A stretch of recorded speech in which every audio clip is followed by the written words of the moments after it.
Humans are dead in the water, folks. Hi, this is Absolutely Mental with Chloe Famiano. I'm Chloe Famiano and I'm absolutely mental. Yeah, humans are done. That's gonna be a wrap on humans.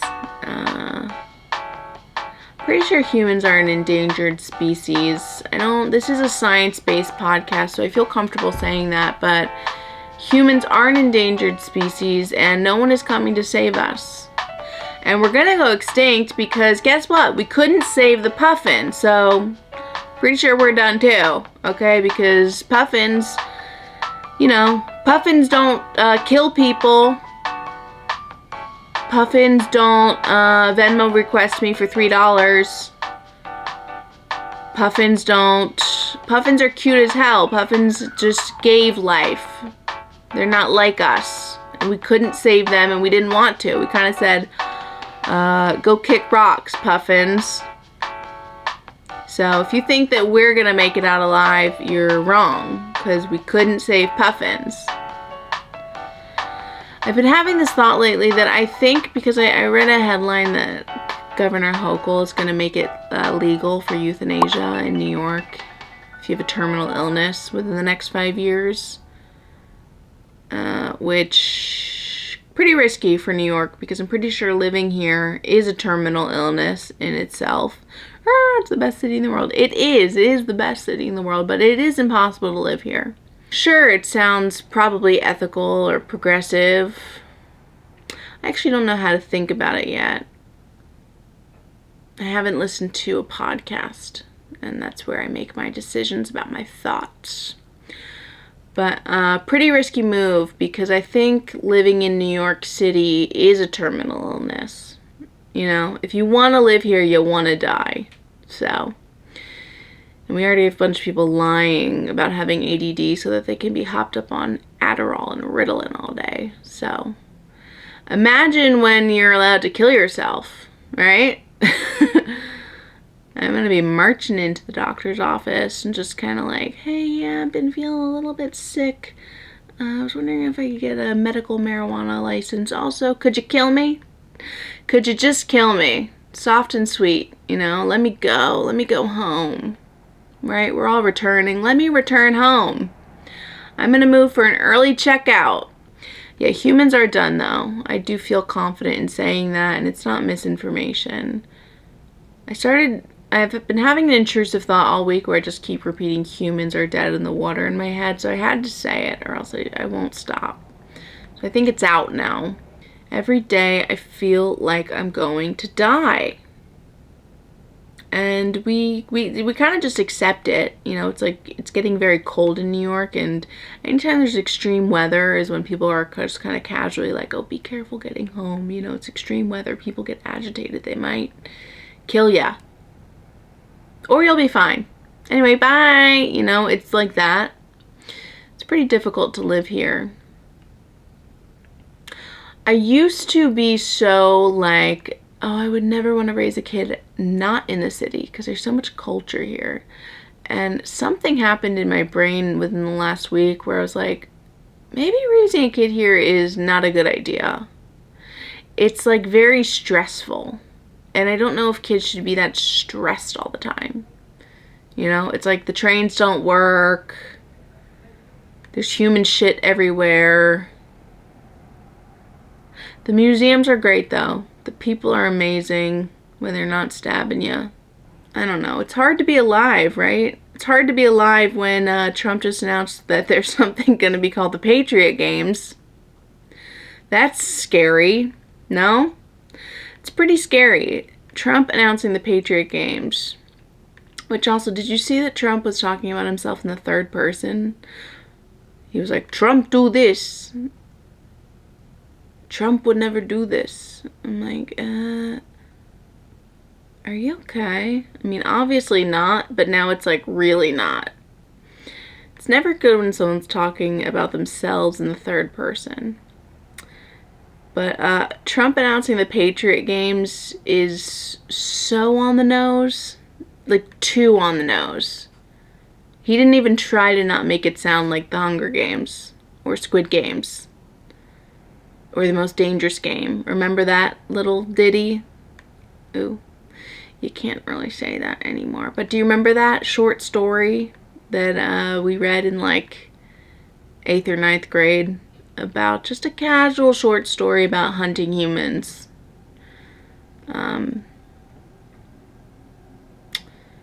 Why were we reading that? We gotta be banning more books, people. Come on, we're not banning enough literature. It is crazy. They're just not even pretending anymore that they like us or want to help us. Remember when they used to pretend about wanting to like care about Americans or just people or humans or literally anyone? It's our fault. We caused this, you know. We caused this. We're gonna we devour each other online. And now we're gonna just literally put it in an arena and clip it up. We're gonna clip it up and we're gonna be like, we're 2 people from each state, just like Noah and God intended. 2 people from each state. I'm gonna assume man, woman, OG genders. You know how they are with anyone else competing in a league. We're done. There's something kind of nice though about fighting each other IRL. I think that could be kind of nice, you know? It's like, let's get out from behind the computer. Let's get out no more keyboard warriors, you know? Let's bring it into an arena. It's kind of fun. And then maybe with America, it'll just be kind of a proof of concept thing, and then we'll do like a global Patriot games, you know? Maybe that's it. And then we clip it up. We're gonna clip it up. It's gotta be a clip. This Rob Reiner thing is really tragic, very sad. I don't want to make light of it, but I do think that in this case, I would have given no contact a bit of a try. Right?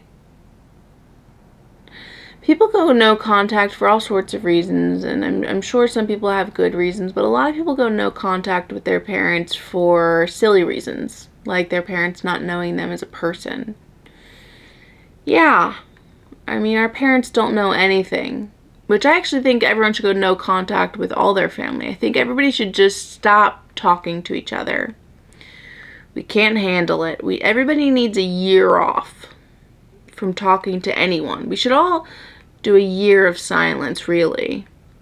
Very tragic, very sad. I don't want to make light of it at all in the slightest. He was a comedic genius and an activist. Yeah, humans are done though. I mean, we're really making a mess down here. We're really not handling anything well. Everything we've been given, we're just kind of blowing it. Speaking of the Epstein files, did you guys hear that the Epstein files were sponsored by black Sharpies? I mean, okay, thanks for releasing them. I'm not reading that. I ain't reading that shit. I'm not gonna read it. Oh, okay, a bunch of creeps. Yeah. We already know. I've been wondering lately if, like, because I have been operating under the assumption via spiritual awakening that the point of life is learning lessons and finding your dharma, your path.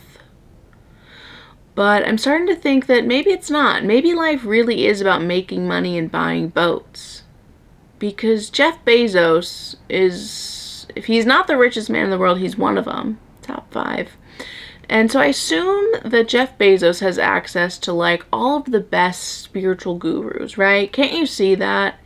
Can't you see Jeff Bezos in a sound bath with his like sexy astronaut wife, and they pay someone to tell them that they're like spiritually aligned And they have like a $20,000 mantra that they can't tell anyone. And if that guy feels good and aligned, and he feels like right in the world, then maybe I'm wrong. It's always good to be rigorously honest with yourself and question yourself. Question your beliefs. So I might be wrong. Life might be about making money and selling and producing and buying yachts and being ruthless. It might be. I read the Vanity Fair article. I had moments where I was like, am I relating to Susan Wiles right now? She had some quotes that I was like, I think I've said this. There was one quote where she was like, Trump was berating me so much I didn't know if I should be stoic or fight back, but ultimately I just wanted to cry. I always want to cry at work. I always want to cry. You can't be a white woman and cry in public. You really can't anymore. It's bad taste, you know? You can't be an annoying white woman and cry and put that on the public. Just check in on my Instagram. Does anyone love me? Oh, does anybody love me? No one loves you and no one cares about you.